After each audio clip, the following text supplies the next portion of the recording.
All right, what's going on, everyone? Welcome into the Chiefs Zone podcast. My name is Farzin Vasugian. It is a Monday, and we are 6 days away from the end of the season for the Kansas City Chiefs. Did not think we'd be saying that on December the 29th, but here we are. Yes, it is the final week for the Kansas City Chiefs. So we are doing our traditional Monday episode like we do each and every single week. A little housekeeping update for you guys. I know I said Wednesday at 2 p.m. is when we do the preview podcast between the Chiefs and the Raiders. I'm honestly going to do it tomorrow night, 7 p.m. So as I mentioned before, I am going to be traveling this week. I'm just going to take that Wednesday off just to kind of take a break.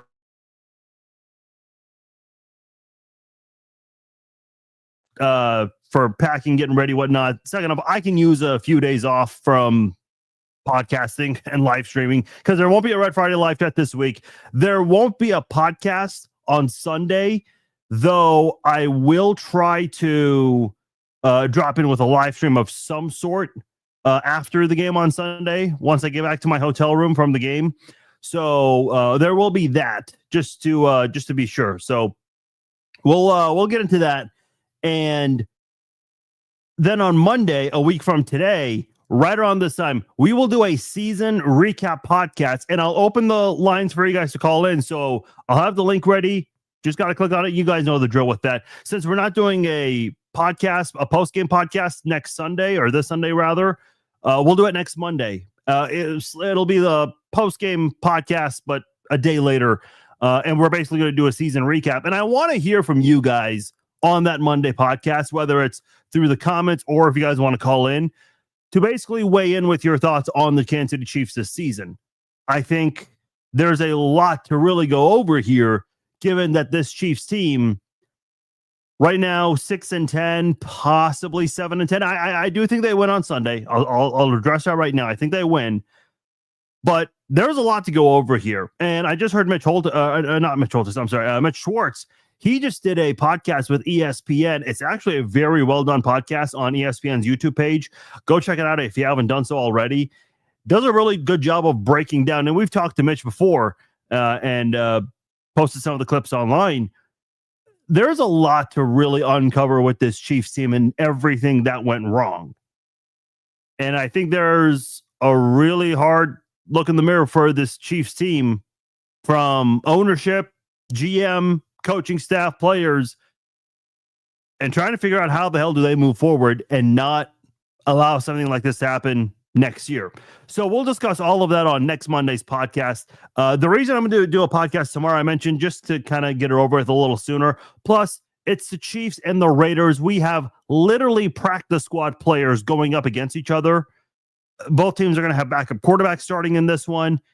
And I highly doubt Wednesday's press conference is going to give us anything groundbreaking. And if for whatever reason something happens, I'm not going to do a podcast on it on Wednesday. I'll just drop in a short reel or something, a YouTube video to kind of discuss that. So we'll get into that as we go on. Before we move forward, I want to let you know this podcast is brought to you by SeatGeek. That is where I get my tickets. As a matter of fact, I'm going to the Chiefs and Raiders game on Sunday, thanks to my good friends over at SeatGeek. And if you're a new SeatGeek customer, you guys want to attend the game, use my promo code FARZIN and you'll save $20 off your first purchase from SeatGeek. Hey, you want to attend the NFL playoffs? You want to go attend college basketball, NBA, NHL, Major League Baseball going to be starting up real soon. All you have to do is get your tickets from SeatGeek. And again, reminder, new customers, use my promo code FARZIN and save $20 off your first order from SeatGeek. All right. Now, I did mention this Sunday's game between the Chiefs and the Raiders. And a lot of you guys this season have been complaining because the Chiefs get Jim Nantz and Tony Romo for a lot of games. And a lot of you guys don't like Jim Nantz and Tony Romo. Me personally, I don't mind them. A lot of you guys don't like them for whatever reason. And listen, to each their own. I can't force you guys to have a preference. But a lot of you guys begged for the Chiefs to have a game in which the CBS broadcasters are not Jim Nantz and Tony Romo. Well, Chiefs fans, you got your wish, because For a couple of games, the Chiefs got Kevin Harlan and Trent Green. And listen, like any Chiefs fan, I'm a big fan of Kevin Harlan and Trent Green. They're both former Chiefs, but let's be honest, they don't do the top tier teams often. Well, guess who's announcing Sunday's game between the Chiefs and the Raiders? It's Chris Lewis and former Chiefs offensive lineman Kyle Long. He didn't even play a game for the Chiefs, but did spend one season with Kansas City. Chris Lewis and Kyle Long are calling Sunday's game between the Chiefs and the Raiders. And I'll be honest, because I saw this on CBS Sports website, and I actually had to Google this to make sure it wasn't an error that they do have a guy named Chris Lewis. And I did not know Kyle Long was doing NFL games. I don't know how many he's done or if this is going to be his first or what is the case. And listen, I'm not saying these guys are bad at their jobs, not at all. But they are bottom tier announcers for CBS, if we're being completely honest.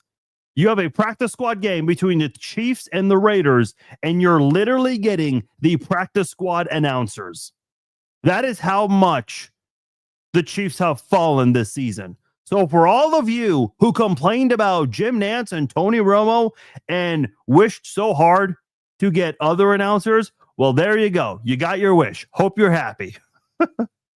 Oh, boy. You didn't know they called games? Look, I did not know who Chris Lewis was. I did not know Kyle Long called Chiefs games. And listen, I'm familiar with Kyle Long because I remember when he joined the Chiefs, I was actually very excited. But I guess Trey Smith just took over. That was also the same year Joe Thuney came to Kansas City, and there was no room for Kyle Long that season. So, and again, I'm sure they're good announcers. I guess we'll find out this week. I mean, I'm personally going to be at the game, but I will have a chance to rewatch the game later. But it's just, look, be careful what you wish for, man. Seriously, come on. Look, I think sports fans complain about broadcasters way too much, in my opinion. You know, the one sports broadcaster, and a lot of sportscasters get this criticism, but the one sports broadcaster, play-by-play specifically, that gets so much shit from fans that I don't get it is Joe Buck. Every single fan base that watches a game with serious rooting interest always accuses Joe Buck of rooting for the other team. So, for example, the 2014 World Series, Royals fans kept saying that Joe Buck is rooting for the Giants. Yet Giants fans accused him of rooting for the Royals. I just don't get it. Joe Buck's Twitter handle or his Twitter bio used to read, I root against the team you cheer for. So it's like even he was joking at just kind of taking a shot at the criticism that he had received over the years. Again, I feel like Chiefs fans think that Tony Romo and Chris Collinsworth hate the Chiefs and hate Patrick Mahomes. Yet if you ask the other 31 fan bases, they will tell you that all those two color analysis do is fawn on Patrick Mahomes. I don't get it. I do not understand the criticism that some sports fans have with sports announcers. They just call it like they see it. Now, do some of them have a bias? Do you not think that Troy Aikman and Tony Romo will have a bias towards the Cowboys because that's a team that gave them an opportunity? Of course. Now, some broadcasters do a good job of hiding their bias, but in general, man, like that's just the way it works sometimes. I mean, you see it on First Things First. Those guys don't even hide it. They let it be known who their teams are, but they also do a good job of breaking things down and telling it like it is, which is why it's the highest rated sports show on TV. Will I eat a Nathan's hot dog in Vegas? I'm not going to lie. I don't know what that is. A Nathan's hot dog. Tell me where it is, Jason. I'll check it out if that's a real thing. If you'll vouch for it. Listen, I've been to Vegas many times. It doesn't matter how many times you've been to Vegas. There's always a spot that you just never knew beforehand. And things are always changing, even in that city. So you'll always find something new to try or something new to eat. No, why the hell would I watch the hot dog eating contest? Doesn't the same guy win it over and over again, Joey Chestnut? Like, Who watches people eat hot dogs? Seriously, who watches people eat hot dogs? I don't get it.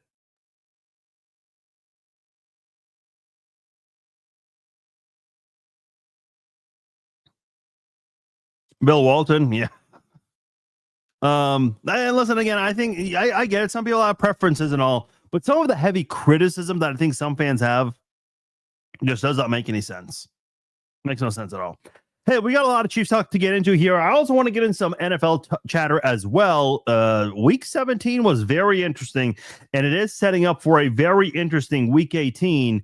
That's going to have a couple of matches that are essentially playoff games, and 3 games that'll help determine division titles. So, going to be an interesting Sunday for sure. Maybe not as wild of a Sunday as we would like, but still some intriguing games nonetheless coming your way on Saturday and Sunday, to be clear. Before we get into some Chiefs football talk, I want to get into Mayor Quinton Lucas and also some of this talk about Royals baseball and their stadium. So first and foremost, Mayor Quinton Lucas occasionally will do a live stream on his Facebook page where he will answer a bunch of questions from a lot of people. Which, listen, I actually appreciate. I wish more politicians at the local or regional level would do that kind of thing. I think a lot of people would have questions for their elected officials, and they want to ask certain questions. I don't know how many other mayors or governors even across the country do that kind of thing. But I will say I commend Mayor Q. He even took on some hater questions as well, which I appreciate. But Mayor Quinton Lucas on his live stream on Sunday evening was talking about the Chiefs, and more specifically, the fact that the Chiefs are not officially in the state of Kansas. Now, let me back him up on this one a little bit. Not that I think he needs it from me, but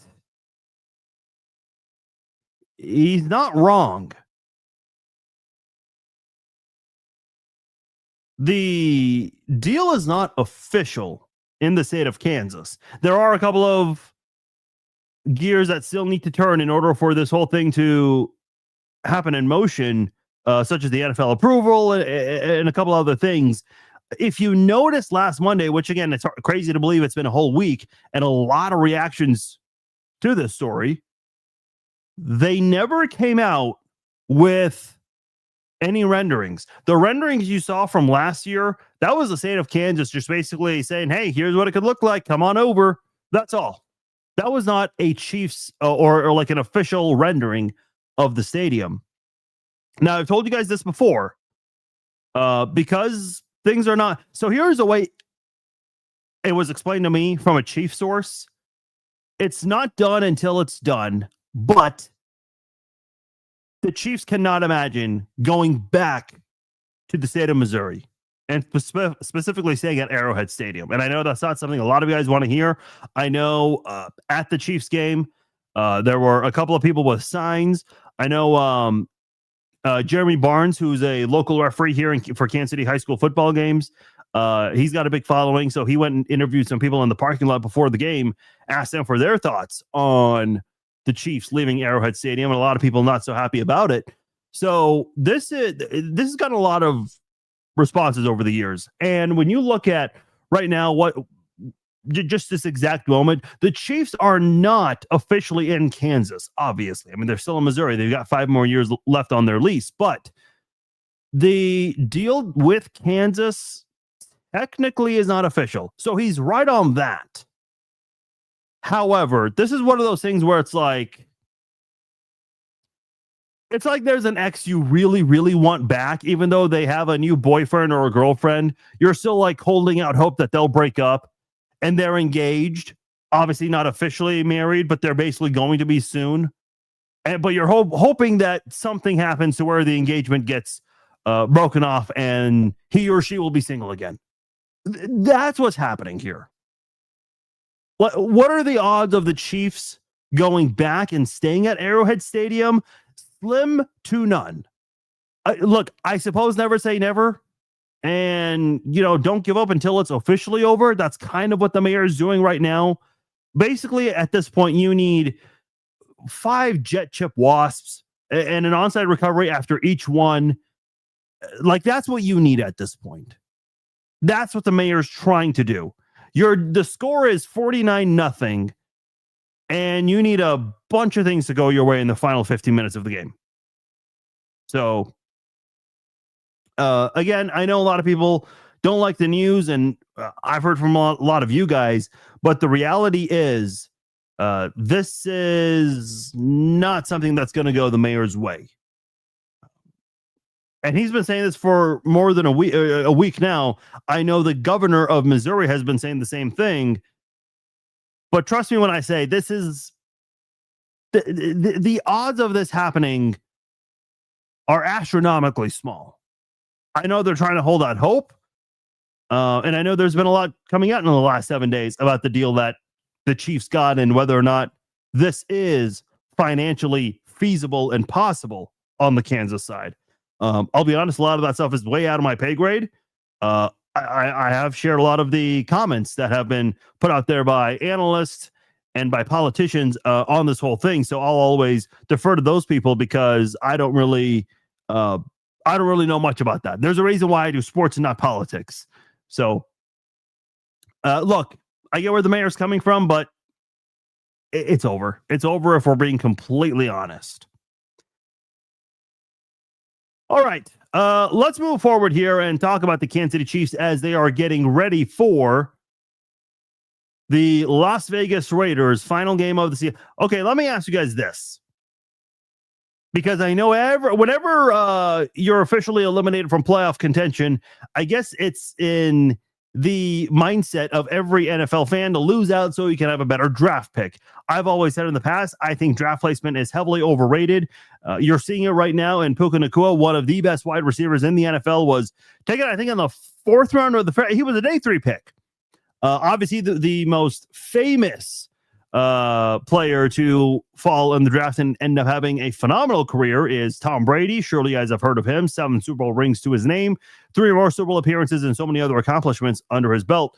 There are a lot of players who have fallen out of the first round. So just because you don't have a top 10 pick, which is where the Chiefs right now, I think they're number 9 in draft positioning, which, again, not the worst thing in the world to have an early pick. It's also not a terrible thing if you're outside of the top 10, but a lot of people want to improve their chances nonetheless.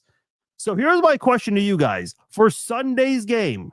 Given that it's the Raiders of all teams, what would you rather see happen? Be honest. This is a safe space. I ain't judging you. Other people in the comments, they might judge you. Can't really control those reactions, but I will not judge you. But I do want to hear from you. Would you rather see the Chiefs win on Sunday against the Raiders, or would you rather they lose to the Raiders? Again, no right or wrong answer. I ain't judging you. I'm sure Raiders fans want to lose this game. And I'm sure if you're a Raiders fan, you probably will find that silver lining to where, oh, we won? Hell yeah, we finally beat the Chiefs at Allegiant Stadium. You'll get that reaction from Raiders fans as well. So what do you guys want on Sunday? Do you want a tank? Do you want to lose to the freaking Raiders?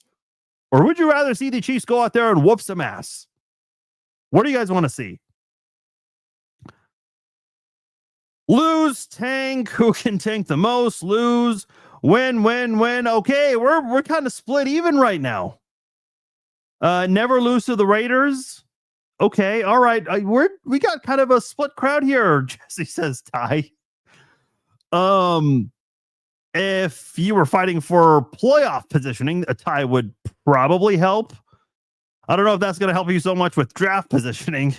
Guess it just depends on what you want. I still want to see the Chiefs beat the Raiders, keep the unbeaten record in Vegas. Richard is speaking for me right now. That is my stance. Screw draft positioning. Stay unbeaten in Las Vegas. That's what I want. I want the Chiefs, and it's convenient because I'm wearing my Vegas Golden Knights gear for this episode. That was unintentional. I'll tell you that right now. I just kind of know. A lot of times people will tell me, hey, nice shirt. And I'll look down. I'm like, what am I even wearing? That's even receiving a compliment. I just I just looked at myself right now and I noticed I'm wearing my Vegas Golden Knights gear. But I want the Chiefs to win this game.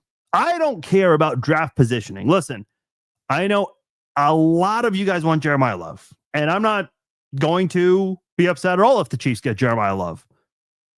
But I think you've got to work on the offensive line first before anything else.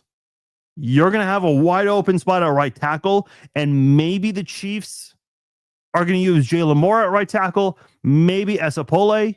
We don't know. I think they have to reevaluate the left guard position. That's probably going to be very important because Kingsley Tuamatia has kind of been like a yo-yo this season. He really has. So I'm curious to see what they do with those two spots, specifically on the offensive line. Josh Simmons is great if he stays healthy. He had an injury last year that ended his season and an injury this year that ended his season. Now, if the Chiefs were to make the playoffs, hypothetically, would he have been able to come back? I don't know. I'm sure Andy will be asked that in the coming days. Hey, if you guys were in the playoffs, would this player be available? And I don't think Andy's going to give you an answer, but I'm sure it'll be asked nonetheless. There's going to be a lot of evaluating going on this week. And look, here's why I think the Chiefs are going to win. First off, the Chiefs took care of business last time these two teams played, 31-0. They pulled Mahomes and all the other starters before the end of the third quarter. Now, as far as the Raiders side of things, they just played a team in the Giants that also have a lot of practice squad players. And that team destroyed the Raiders. That just tells you, like, sure, if you're the Raiders, you're probably wanting to tank for that number one pick. But I'm telling you right now, that number one pick, it can only do so much for you. Listen, we've seen the Raiders pick number one overall once before. And we saw the Raiders absolutely hit the bed with the quarterback they got in Jamarcus Russell. So I don't know if Fernando Mendoza is going to go in there and save that franchise. I'm sure that is the hope. Which, by the way, if you're the Giants, I don't think the Giants care about not being ahead of the Raiders because the Raiders are going to want a quarterback. The Giants just got a quarterback. So I don't think either team cares about draft positioning. Now, I believe the Jets at the moment are number 3. They're probably going to look for a quarterback. So, yeah, you do need to be below the Jets. And I'm curious, what does CBS Sports has the Chiefs taking Jeremiah Love? Interesting. The first running back to come off the board. Yeah, we'll see what happens. Here's my thing for Sunday's game. I want to see the Chiefs win, not because I'm going to be there, and not because of, this being possibly Travis Kelce's final game. I don't think it will be. Well, we can't dismiss the possibility of that. And I'm not going to go into detail with the Travis Kelce thing on this podcast because I did a whole YouTube video on that. Check that out. We discussed it on the podcast last week. I encourage you guys to watch that if you haven't already. But I think this Chiefs team just needs to check out a lot of their guys. Jeffrey Bossa only got 5 snaps. Jalen Royals, who the Chiefs drafted in the 4th round as a wide receiver, has not been targeted once this year. He started last Thursday's game against the Broncos on Christmas night, but he only played 5 snaps. Only one route he ran among those 5 snaps. Rashard Smith, who scored your only touchdown in the last 10 quarters, he only played 6 snaps. Look, I get it. I mean, a lot of these guys, they want to go out there and play and have fun. But a lot of the veterans just have to understand, look, it is time to evaluate the younger guys, see what do you have in them. And we don't know much about Rashard Smith as a running back. We don't know much about we don't know a damn thing about Jalen Royals as a wide receiver. He's just ran a couple of routes, a couple of pre-snap motion movement. That's it. And he's blocked on some running plays. That's all we know about Jalen Royals right now, which isn't really much. So I want to see some of that. And look, the Raiders, they're not going to have Max Crosby for this game. That whole saga got interesting considering he was supposedly injured, but I don't know if that was his home or if that's a gym where he's playing basketball. Didn't look injured. And then when you look at the rest of the offense, Esapole, Chu Godric, those are guys, young guys, getting their opportunities, and maybe you get a chance to see if those guys are worth keeping around for 2026 and beyond. Got a lot of guys to look at. I would like to see the Chiefs give Hunter Norzad an opportunity. I've always been big. I remember Hunter Norzad played last year in the Week 18 game against Denver as a center. He had some low snaps as a center, but his pass blocking was tremendous, I thought. And I would like to see more of Hunter Norzad to see if that's a guy you could use at left guard if Kingsley Suamataia, you don't believe, is going to be a long-term solution. So I'd like to see the Chiefs give him an opportunity. Defensive side, I mean, I don't think we need to see too much. We saw Noel Williams and Christian Fulton, guys who had not played much all year, and they played very well against Denver's offense. I know Denver's offense has been inconsistent, but they're not terrible. I think to have two guys that have not gone up against a lot of teams this season from start to finish, that was a good opportunity for them. And Bo Nix was rattled at times, not really knowing what to do against some of these guys who have barely played this year. Jaden Hicks laying the wood at one point. I mean, let's get these guys more playing time, learn more about them, because I think these are some guys that you might need going into next year, especially right now with Trent McDuffie on IR, and there's a serious possibility he might get traded. You gotta check out some of these young guys and see what you have in them for the upcoming season.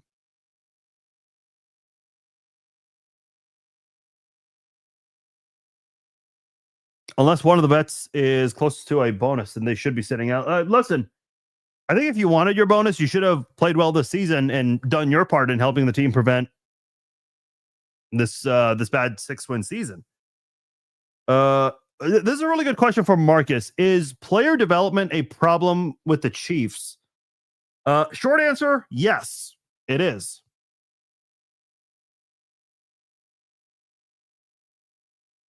I mean, let's look at the wide receiver position. Who have they developed into a star wide receiver? Okay, Tyreek Hill. After Tyreek Hill, what's the next biggest name in terms of players they drafted and developed into a consistent, successful player? You can't really say that right now. There really is not any out after Tyreek Hill. The best answer you might be able to come up with is Rashee Rice, and that's truly not saying much. I mean, Rice dominated last year up until his injury in week 4. Xavier Worthy, he finished strong last year, but this year, and I know he battled through that shoulder injury where he collided with Kelce on the third play of the game, but I just don't know, like, what happened with Xavier Worthy stepping back this year? How did that happen? There is a player development problem with Kansas City, to answer your question. Yes, 1,000%. And I don't think it's on Brett Veach. I know a lot of people love getting on Brett Veach, which I do not understand. Because, now listen, has Brett Veach missed on some picks? Yes, I would argue strongly right this moment. Felix, I mean, you could have argued this a while ago. Felix Anudike-Uzomah is a bust. I know a lot of you guys were quick to label him as a bust his rookie year. I don't like to give that bust tag for at least a couple of years. You want to know when was my last straw with FAU? Was this past preseason when in the first game, I think it was against Arizona, he was playing in the second half of that game. There's no reason why your first round draft pick in year 3 should be playing in the second half with other undrafted players. None whatsoever. I think that just tells you how disappointing of a move that is. And I think FAU might stick around just because he's on a rookie deal. And with cap restrictions right now for Kansas City, they're probably going to need to keep as many people possible for the simplicity of the salary cap to be able to abide by that. I don't think it's just on Nagy. I think here's what I will get on Nagy for: the offensive scheming. And Mitch Schwartz said this on the podcast that I was referencing earlier. That's where I think you can get on Matt Nagy, because I did a whole YouTube video on this, showing the last 3 years, and obviously the numbers are a little out of date for this season, but it's not an accident. Like the last 3 years, what has happened? Players are dropping passes. You're seeing lazy route running. Mahomes is not as accurate on the deep pass anymore. The pass blocking has been inconsistent. How did that happen? It doesn't just magically start happening in 2023 out of nowhere, because a lot of those receivers who dropped passes that season, they were on the team the season before, and they weren't dropping passes. So it really didn't make sense to me why that happened suddenly with the offense. I remember Kadarius Toney, he joined the Chiefs in the middle of the 2022 season. You guys all remember that. And he picked up the offense right away. Brett Veach, that offseason after they won Super Bowl 57, Brett Veach was talking about how impressed they were with how quickly Kadarius Toney picked up the offense. But what happened the following season? He couldn't catch a damn thing. Nothing was going his way that year. And it wasn't just him. Marquez Valdes-Scantling, who I thought was a huge asset to the team in 2022, suddenly MVS was a liability in 2023. Justin Watson suddenly can't catch in 2023.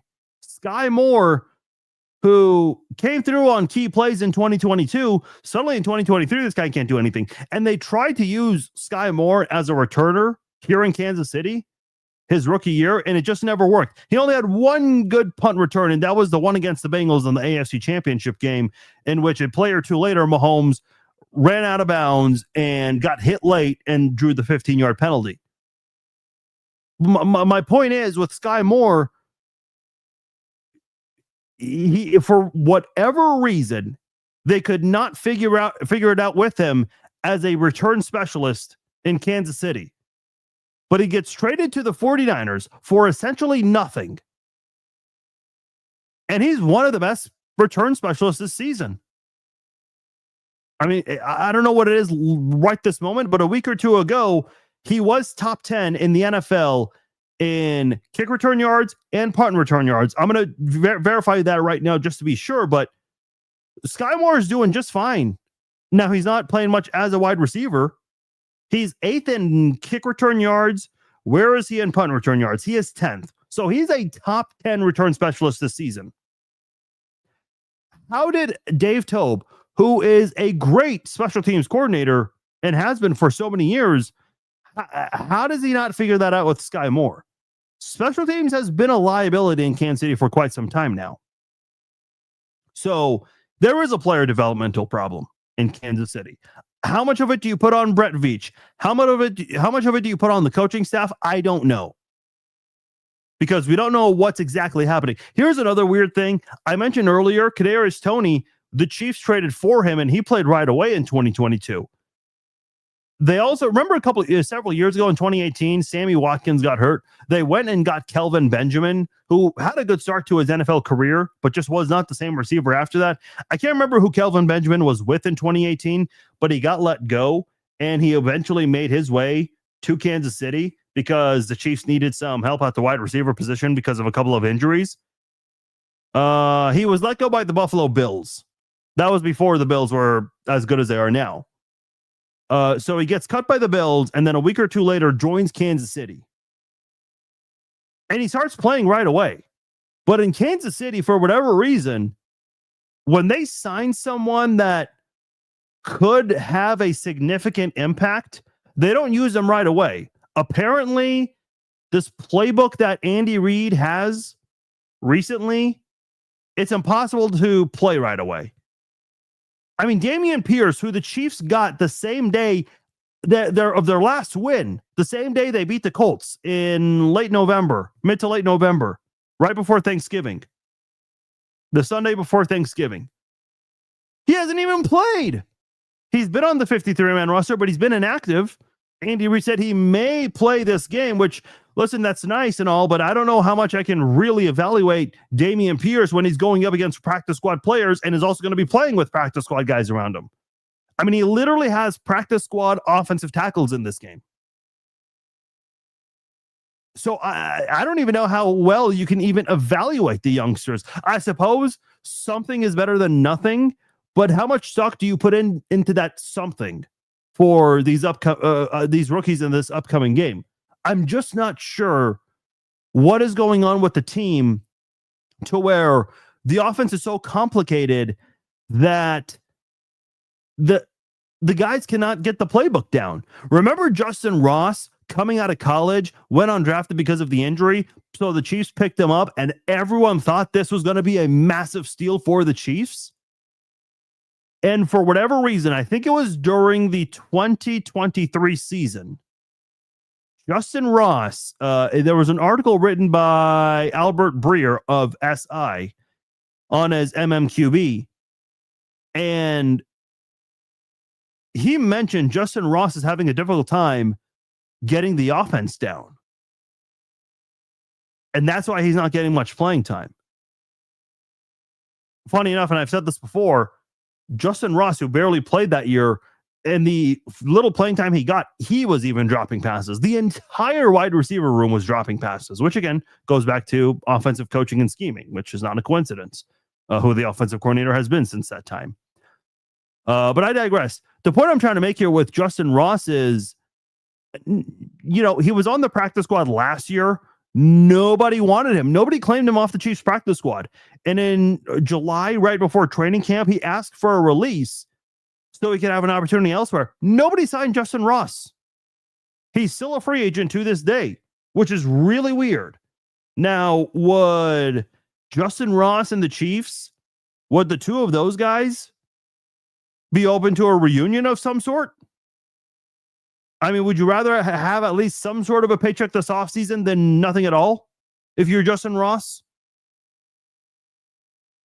Because he was let go on July the 16th.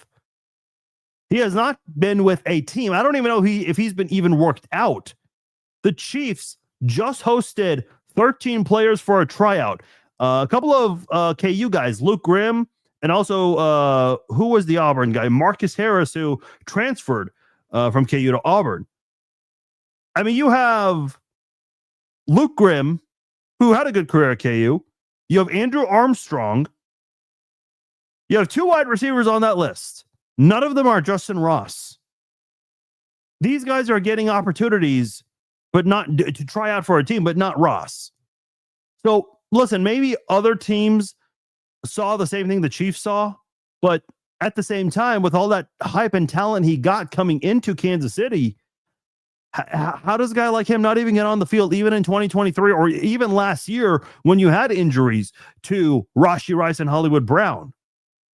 So yes, there is a huge problem. Mickey says trade Worthy and re-sign Thornton. Pet peeve of mine, you used the wrong re-sign. You said resign Thornton.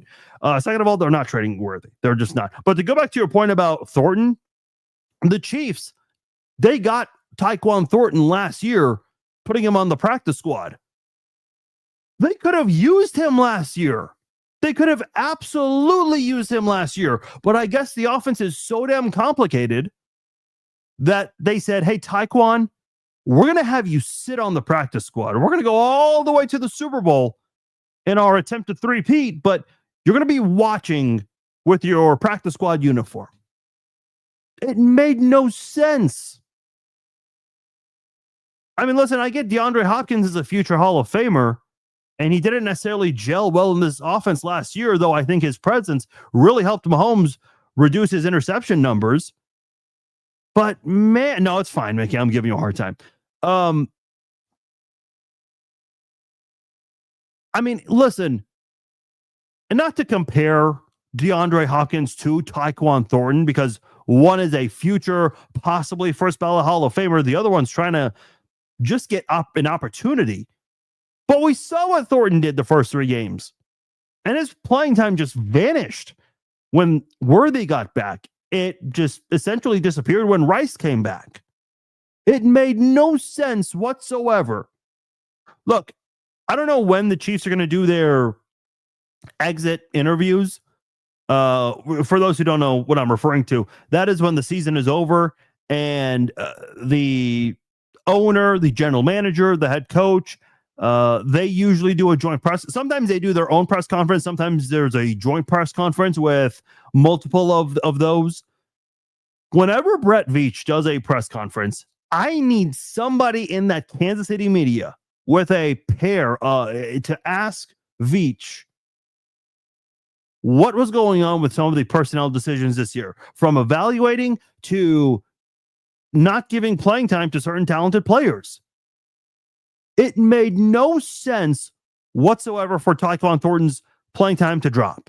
Did I expect it when Worthy and Rice returned? Yes. But given that Worthy was not a factor this year, Rice was barely a factor in games this season. You have to not be so tone deaf and go out there and use the guys who were helping you earlier on the season, like Tyquan Thornton. I mean, he's averaging 23 yards a catch. It's not like he just caught, 5 passes and they were all, deep plays down the field. No, this guy was consistently beating defenders, even on some one-on-one plays. I'll never forget that touchdown pass against the Eagles when the Chiefs were down by 10. He helped the Chiefs cut the deficit. Oh, we got some news. Oh, never mind. I thought the Chiefs placed someone on IR for a second, but no, I misread it. My apologies. Where was I? Tyquan Thornton, 23 yards a catch, and he was balling out those first 3 games.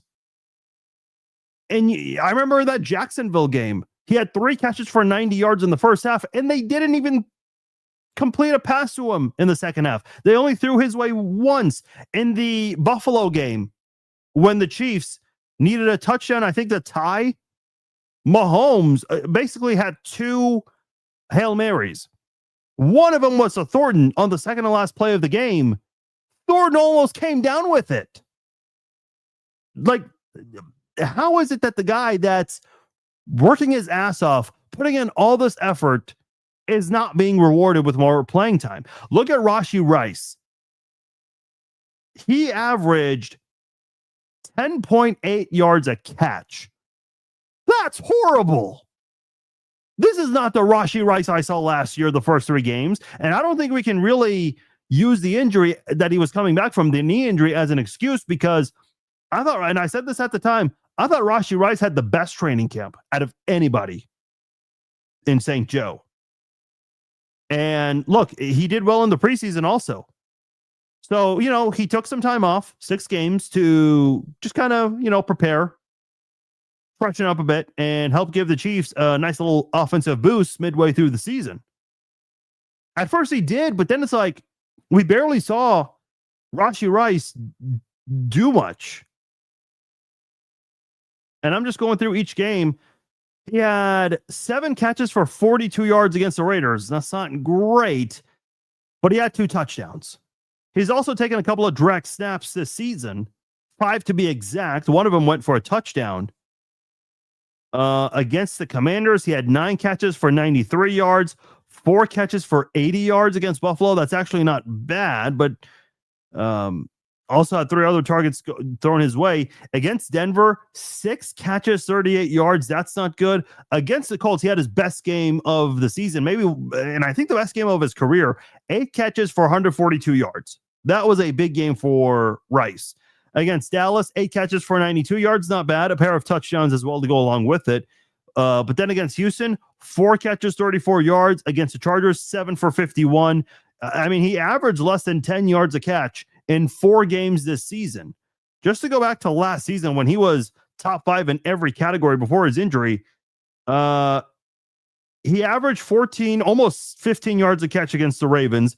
He averaged 15 yards a catch against the Bengals and just under 10 yards a catch against the Falcons, but had 12 catches for 110 yards on a touchdown. So I can let that slide when you're basically the workhorse of the wide receiver room. So I don't know what happened to Rashee Rice this year. He took a major step back this season. There's a lot to look at with I said this earlier, and I sound facetious, but I'm being serious when I say this. The Chiefs do have to evaluate how they evaluate talent 100%. Yeah, I apologize. I thought there was some, I saw something on Twitter. I tried to open it up quickly to see what it was specifically. I thought someone was being placed on IR. I was like, whoa, I actually wanted to see this player this weekend, but no, I'll avoid that because I don't want someone to clip this and be like, oh, Farzine said this, because there are people who do that stupid shit. Jesse says coaching staff needs to be refreshed. Seems the coaches are coaching from a comfortable place.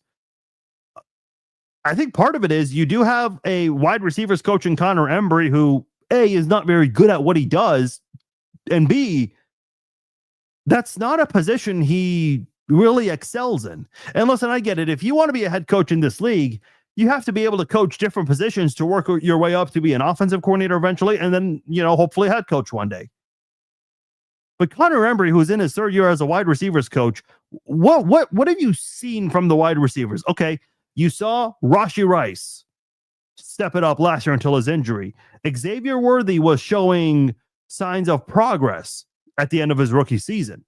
That's it. That's all I can tell you about the Chiefs wide receivers. Oh, and Tyquan Thornton did good this year, but they decided to, say, screw you, we're not giving you playing time. It made no sense. Not any sense whatsoever. So, yeah, there are a lot of questions that I think Brett Veach needs to be asked whenever he does his exit press conference for the wrap-up of the 2024 season, or 2025 season, excuse me. I wish it was 2024 because the Chiefs won 15 games that year. I like Rice, but he makes me nervous. Talent evaluation versus scheme fit. I think a professional wide receiver coach would go a long way in that room. Yeah, and I don't know who is the right answer, but there have to be some changes made. There's no way you can take this 6-win, maybe 7-win season into the offseason and say, you know what? Let's run it back with everyone. We just need everyone to be healthy, and if everyone can stay healthy, yeah, we'll be A-okay. No, injuries happen, man. You had a bunch of injuries last year, and you found a way to win 15 games. They were not pretty. I'll acknowledge that, and I've acknowledged that many times. They weren't pretty wins, but they found a way to win nonetheless. This year, the Chiefs were on the other side of that where, look, they've only been blown out in one game, and that was the Tennessee game. But outside of that, the Chiefs have been close in a lot of their games. So if they I know Andy Reid says, we got to clean it up. We're a play or two away. And I know a lot of you guys are sick and tired of hearing that. It is true, though. If the Chiefs can figure out those one or two crucial mistakes, Kansas City could have a different outcome next season. Now, we can't sit here and say, well, if Mahomes did not throw that pick six against Jacksonville, and if Kelce did not let that pass go off his hands against Philadelphia, and if Worthy and Kelce did not collide, and if a couple other mistakes did not happen, Kansas City would have been just fine. You can't really go about things that way. You have to discuss what happened over what didn't happen. And unfortunately, there were a lot of, we had injuries from the get-go. Injuries occurred, especially recently, but even before the injuries, there were issues. And listen, I know people love to bag on Mahomes and say that he's a product of the system and that he's only successful because of the people around him. Well, tell me about these last couple of games, because I guarantee you the Chiefs would at least look a little better if Mahomes was playing. I mean, this was the idea that Mahomes needs Andy Reid more than Andy Reid needs Mahomes. That narrative has been shut down ever since Mahomes got hurt. And listen, I'm not, I know when people say that, it's supposed to be a dig at Mahomes. And when I say it the other way around, where Reid needed Mahomes, that's not at all a slight at Andy Reid. Andy Reid's a great head coach. He's had great success with a lot of different quarterbacks and running backs over his time as a head coach. But he just never had that one big name quarterback to help him get his first championship. Because what was the narrative with Mahomes? It was, oh, Mahomes is only good because he had Tyreek Hill and Travis Kelce in their primes. Which is funny because those same people are now saying Kelce's overrated.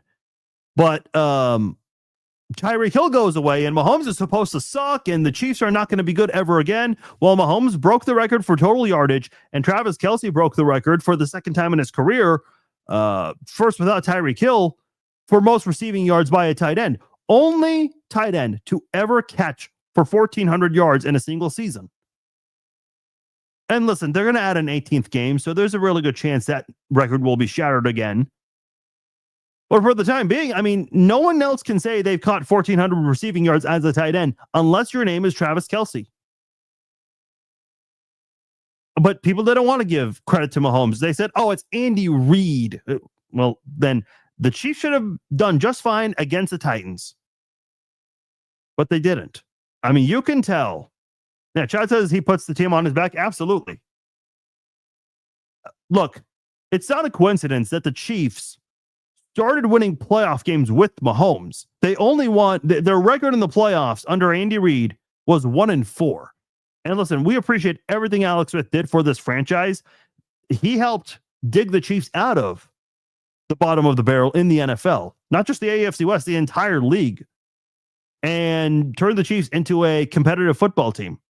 But the Chiefs needed to be taken from a competitive organization to a team that actually contends and wins championships. And that's what Patrick Mahomes has done.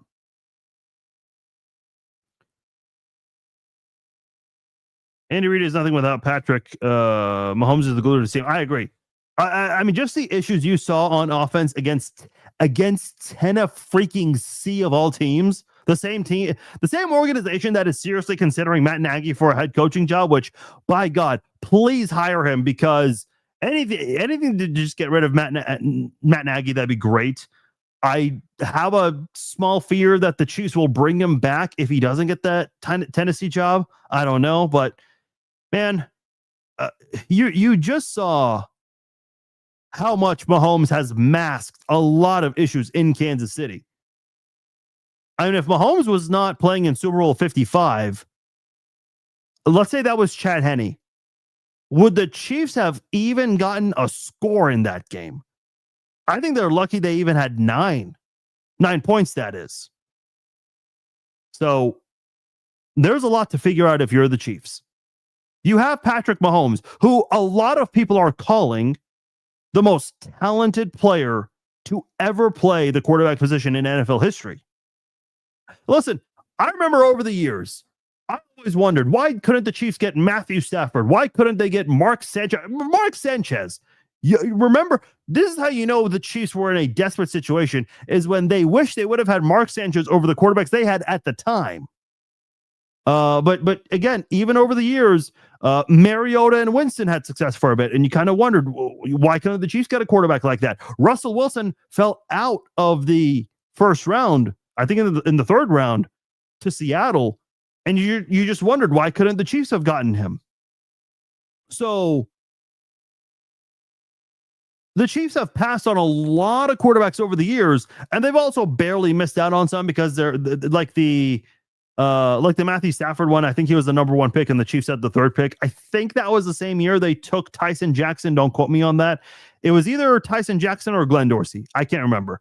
Glenn Dorsey from the year before, that is. But listen, I guess it was worth the wait, because you go and get this kid who, by the way, was not even the first quarterback taken. It was Mitch Trubisky in 2017. And not only that, the same year, it was Deshaun Watson that got the most hype as a quarterback coming out of college to the NFL that year. And the Chiefs got the best quarterback of those 3 taken in the first round. So given the talent, and, you know, again, a lot of people are saying he's the most talented quarterback ever. Some are even saying he is the best quarterback and will finish his career as the best quarterback of all time. And I truly believe that. But in order to get to that, you got to help him. I mean, he can only mask the problems for so long, man. You cannot waste a season with Patrick Mahomes. You have to maximize the output with this offense as long as Mahomes is your QB. Unfortunately, this year, this was a wasted season. for Patrick Mahomes, for Tyquan Thornton, for Travis Kelce, who played better this year than last year, and the numbers show it too alone. I think he could have had 1,000 receiving yards if Mahomes did not suffer that ACL tear. We'll never know. But bottom line, Kelce was still better this year than last year. I mean, you really had guys playing better than the season before. You even had your wide receiver trio that was hyped and advertised for a while. Your offensive line at some points were better this year than last year. And you still could not find a way to have a winning record. There's a lot to figure out, man. A lot of things to figure out. Evaluation, guys who you're going to get playing time to, and hopefully they figure it out and get on the right track this offseason. Your moment is finally here because DraftKings Sportsbook, America's top-rated sportsbook app, is finally live in your state. You heard that correctly. Those of you in the Show Me State can now make every game more exciting with same-game parlays, money lines, props, and more. And you can do it all from your phone. The best part, it's safe, secure, and easy to use. And obviously, Missouri fans know about game day with the tailgate, the noise, and the passion. And now with DraftKings Sportsbook, you can bring that same energy to every snap, every touchdown, and every win. No waiting, no nonsense, just pure action powered by America's top-rated sportsbook app. And right now, new Missouri customers can bet $5 and get $300 in bonus bets instantly. Download the DraftKings Sportsbook app and use my promo code ChiefZone. Once again, new Missouri customers can bet $5 and get $300 in bonus bets instantly with code ChiefZone. The crown is yours in partnership with DraftKings Sportsbook. Gambling problem? Call 1-800-GAMBLER. 21 and over. Physically present in Missouri. Eligibility restrictions apply. Bonus bets expire 7 days after issuance. Excludes customers who redeem pre-launch sign-up offer. Terms at sportsbook.draftkings.com/promos.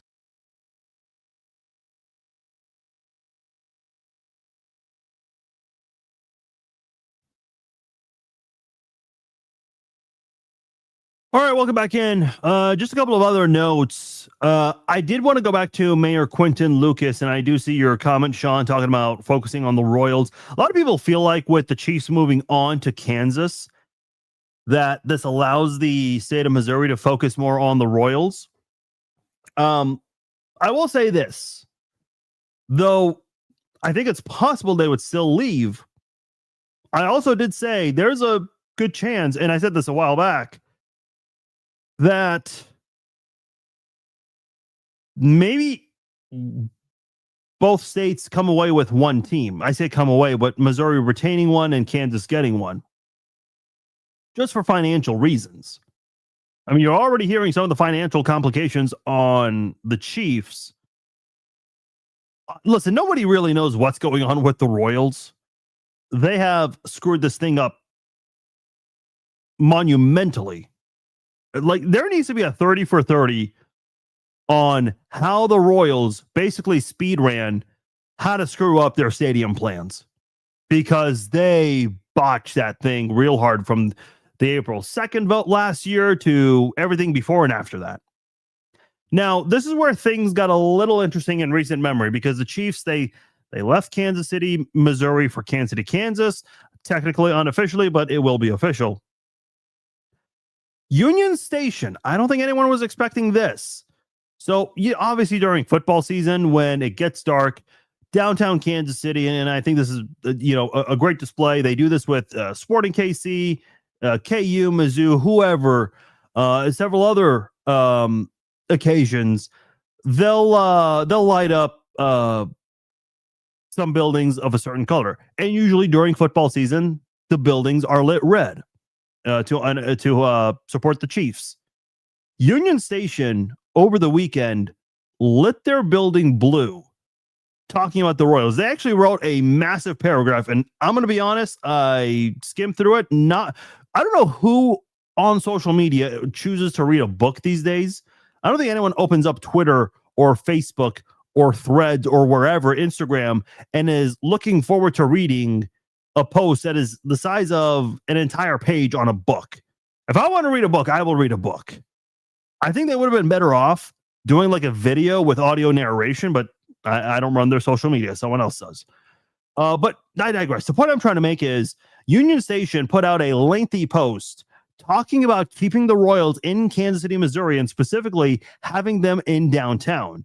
Now, obviously, Union Station is going to campaign for this and endorse a move specifically to Washington Square Park, though I have said many times, and I know Sam McDowell of the Kansas City Star said it, a lot of guys who have seen this have agreed with me. Washington Square Park is pretty small. I don't know how that area can successfully house a Major League Baseball team. Maybe the Omaha Storm Chasers, but a professional baseball organization, that one I'm not sure. That one I don't know about. But I understand why Union Station is going to campaign for it, because they've got they have a rally house in their building. They have a restaurant. They have a dessert area. They've also got exhibits that people can check out. And that would be a great place because baseball is usually a family event. Parents can take their kids to Union Station, and they've got the Science City, all that stuff there, but either before or after a baseball game. And then, listen, let's be completely honest. Crown Center is not what it once was. I went to Crown Center around, I want to say the summer, sometime this year. I can't remember the exact time frame. It was to check out the Museum of Barbecue. It's a small museum, decent place to go to. And then before that, I went to Christian Okoye's book signing in 2023, November of 2023. Outside of that, I cannot remember the last time I went to Crown Center. Dude, just walking down the hallway of Crown Center, I still remember as a kid, that area was packed. That area is a ghost town now. So if you do move the Royals to Washington Square Park, which you would need to negotiate with some building and business owners in that area, but if they find a way to make that work, yeah, that might revamp Crown Center by a lot. 100% Crown Center will see a massive uprise. And a lot of people will spend time there, more than they have in the last 20 years. I mean, I can't pinpoint exactly when the downfall of Crown Center started. Listen, it's actually pretty sad. And I don't like to, I love this city. I love Kansas City. Both sides, Kansas City, Missouri, and Kansas City, Kansas. I don't ever like to say anything negative about this city. But man, I went to the plaza a couple days before Christmas. Dude, that area is quiet. That's not what it used to be. I mean, I'm sure on the day of the lighting on Thanksgiving night, yeah, a lot of people come out for that.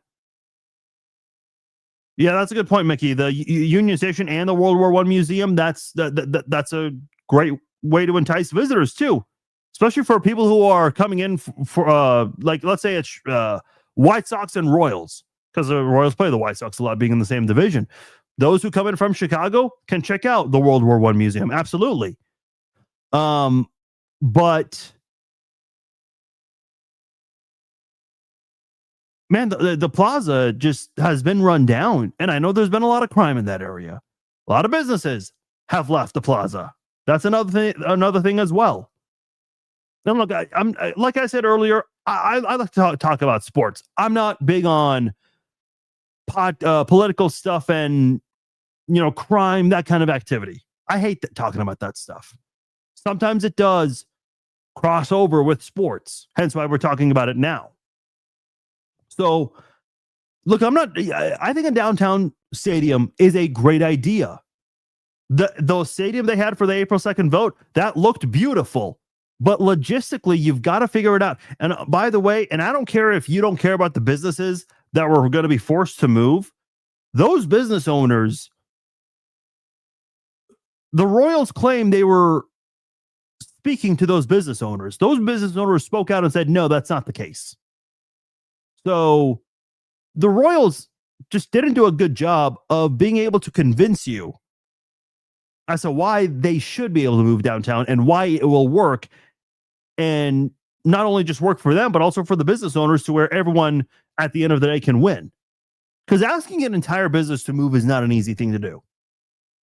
I mean, I suppose the Royals could, I don't know, help them find new buildings in the crossroads or downtown areas and also pay for them to move. Because again, that's not an easy thing at all. But again, we don't know if there really were negotiations because the Royals claimed they were negotiating. The owners said no. So there's a lot to figure out with that side of things. Again, the Union Station thing is just weird because I think a lot of people are wondering why didn't they say anything for the April 2nd vote? Now, not that I think that would have swayed people anyway, but I think the reason they didn't say anything for the April 2nd vote is because the stadium was not going to be next to Union Station. Now, with all of the, I guess with all the backup plans that they're trying to put in play here, they benefit from it far more. And don't get me wrong, if it was north of the crossroads, right across the street from the T-Mobile Center and where Power and Light is, basically over that highway bridge, I still think Union Station would have benefited from it, probably more so if the stadium is literally right beside it. Funny thing is, Missouri and Kansas paid for the revamp of Union Station. Okay, I didn't know that.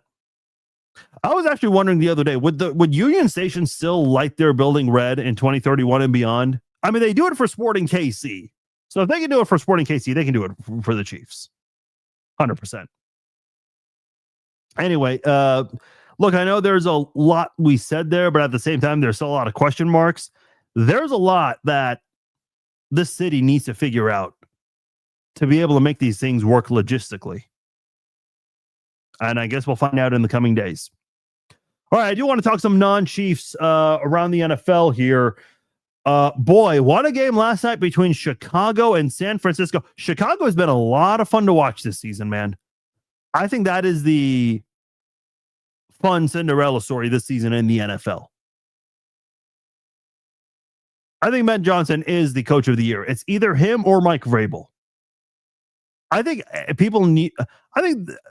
there were some expectations from the Patriots this season. Obviously, nobody expected them to contend for the number one seed. That's insanity. No one thought they'd be ahead of Buffalo. That's for sure. And Drake May is in the MVP conversation. I don't think he's winning it, but he's in the conversation. We'll see what happens with Matt Stafford tonight. Off to a quiet start last I checked. Yeah, what's going on with the Rams? 14-0 down. They've been on a little bit of a slump lately. But Chicago's been fun to watch. Caleb Williams. Dude, what a nice improvement from his rookie season. Chicago's been a good team to watch this year, for sure. One team that has not been fun to watch this year, the Philadelphia Eagles. There have been a lot of complaints about that offense in Philadelphia this season. Not even close to what it was last year. The crazy part is the only offensive, Dallas Goedert scored an offensive touchdown, but they got it with great starting field position. After that, the Eagles could not score a touchdown the rest of the game. The only touchdown they had was off a turnover, if I recall correctly. And then they had 2 field goals. Philly did not score at all in the second half. Then, all of a sudden, while the Eagles were up 13-0 for a majority of the second half, the Bills finally get going. Actually had some fun-looking plays. Also some terrible play calling as well. But Josh Allen gets in on a tush push with 5 seconds to go. They go for 2, which I think is the right call. The weather was shitty. Buffalo's offense was also shitty, if we're being honest. And the kicker, you don't really trust him, which, by the way, they cut their kicker today.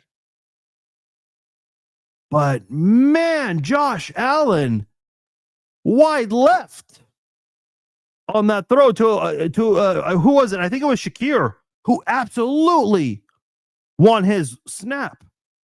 He beat the defender. Allen just completely overthrew it.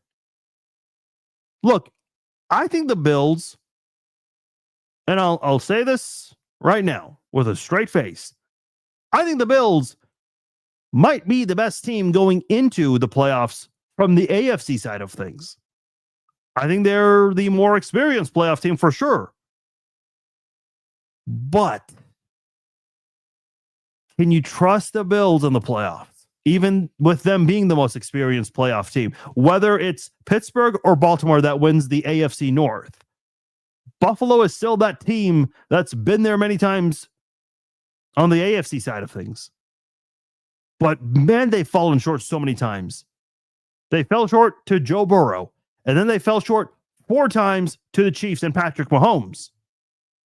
And what are the excuses? Oh, the weather was bad against the Bengals. The referee this and the referee that, and we didn't squib it with 13 seconds to go, and all these other things. And they literally have changed rules because of Chiefs-Bills matchups with the 13-second game, how it went into overtime.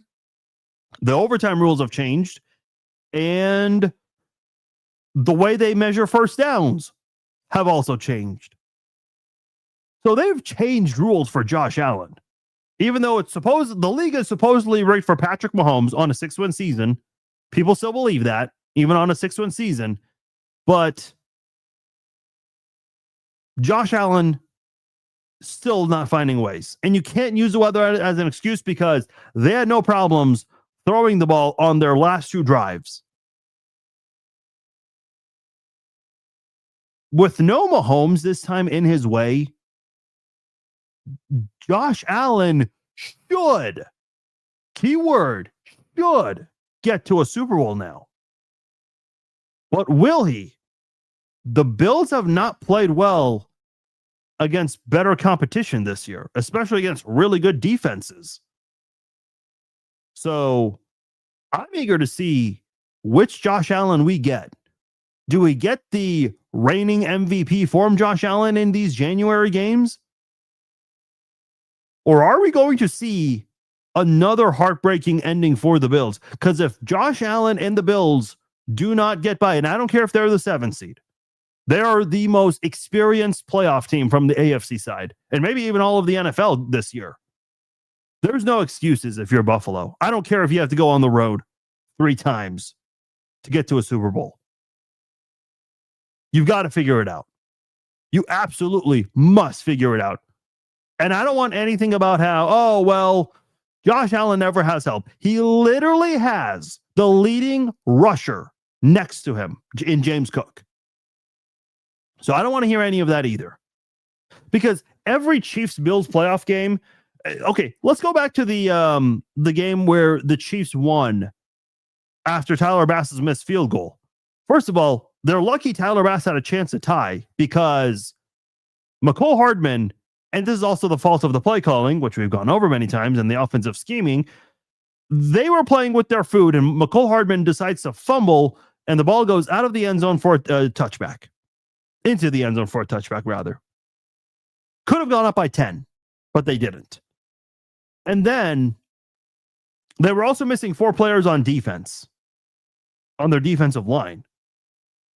But I had Bills fans tell me that it's not going to matter. Kansas City's still going to struggle. And what was the big narrative going into that game? Oh, yeah. Patrick Mahomes has never played a road playoff game in his life. Technically, he did Super Bowl 55, but that was with a limited capacity. So you had all those things. Bills fans, even without some defensive linemen, they still felt good about it, which is funny because after the fact, they make excuses about it. But the Bills, there's always an excuse as to why Josh Allen cannot get to a Super Bowl. Your biggest Achilles heel is not in your way in January. So you better figure it out this year. Because I think, and we'll see what happens with the seeding, if the Bills can get a 5 seed, there is actually a chance that the Bills could host an AFC championship game. I don't think they'll get the 5 seed, but man, you've got an opportunity if you're Buffalo. So wake up and start playing better. Because if not, you have to go visit the Patriots. And I know they had a nice come from behind win a couple of weeks ago against the Patriots. I'm not relying on that to happen 2 times in a row. I mean, New England, I think, is for real. I know people want to make a big deal about they haven't beaten any or only one team with a winning record. Fine, you can go that route all you want, but did anybody expect the Patriots to be this good still? Because if you're going to tell me, oh, the Patriots had an easy schedule, then you should have seen the 13, possibly 14 win season coming. But nobody did. Nobody. Not even in New England they saw this coming. The other thing I want to get into, the Pittsburgh Steelers, they had a great chance to win the AFC North. And instead, they absolutely stunk against the Cleveland Browns. Not a single touchdown in this game from the Steelers. I don't know what that was on Sunday. That was pathetic. That was embarrassing. And here's the worst part about it. Myles Garrett is obviously chasing to become the NFL leader for most sacks in a single season. He has another opportunity next week, but man, he definitely wanted to get it against Rodgers. But man, look at the Steelers in this game compared to other games. You saw quick passes. You saw them do things they've never done before. And I'm telling you right now, you will not convince me otherwise. Aaron Rodgers was not playing to win.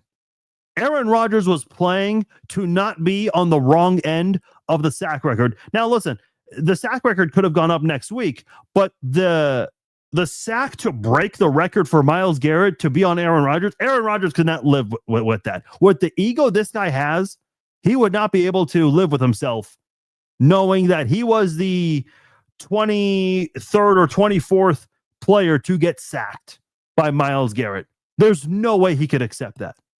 So he was doing the dink and dunks, which we never ever see with Aaron Rodgers. And that ended up being his strategy in this game. And it was a losing strategy. I know Mike Tomlin and Aaron Rodgers have denied those accusations. They're never going to admit that kind of thing ever. But you're not going to convince me that they're telling the truth. Absolutely not. And sure, Aaron Rodgers might not be on the receiving end of that sack, that record-breaking sack. But guess what?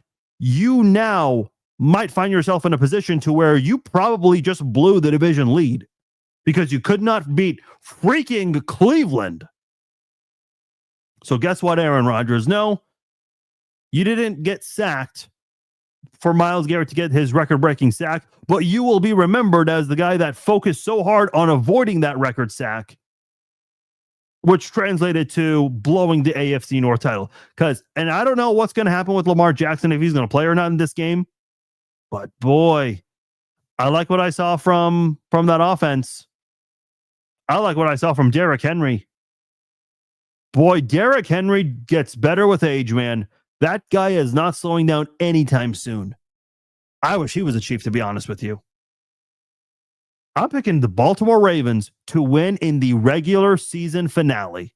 I don't know exactly where I'll be in Vegas for that one, but I'm going to find myself a sports book. I am going to enjoy the hell out of that game because Aaron Rodgers, I think he just became arguably the most forgettable and possibly the most forgettable, but at the same time, the most hated Steeler of all time. I think that's coming. 100%. That's coming. All right. That'll do it for this episode of the Chiefs Zone podcast. I appreciate you guys joining me. A reminder, we are going to reschedule the podcast. Instead of doing it Wednesday, 2 p.m., I don't think we're going to get anything groundbreaking from the Chiefs in their press conferences and practice on Wednesday. So we're going to do the podcast tomorrow night. We're going to break down and preview the game between the Chiefs and the Raiders. That is going to be at 7 p.m. Central Time. So join me for that.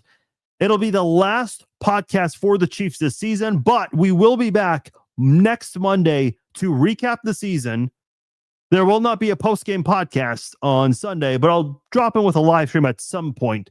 So look out for that. It might only be on Facebook because I'm not going to have my computer with me. So if you want to hear my live stream reactions after the game, make sure you're following me on Facebook because I won't have the capability to broadcast on multiple platforms. So just a heads up there. With that said, I will talk to you all tomorrow night. Peace out. Take care.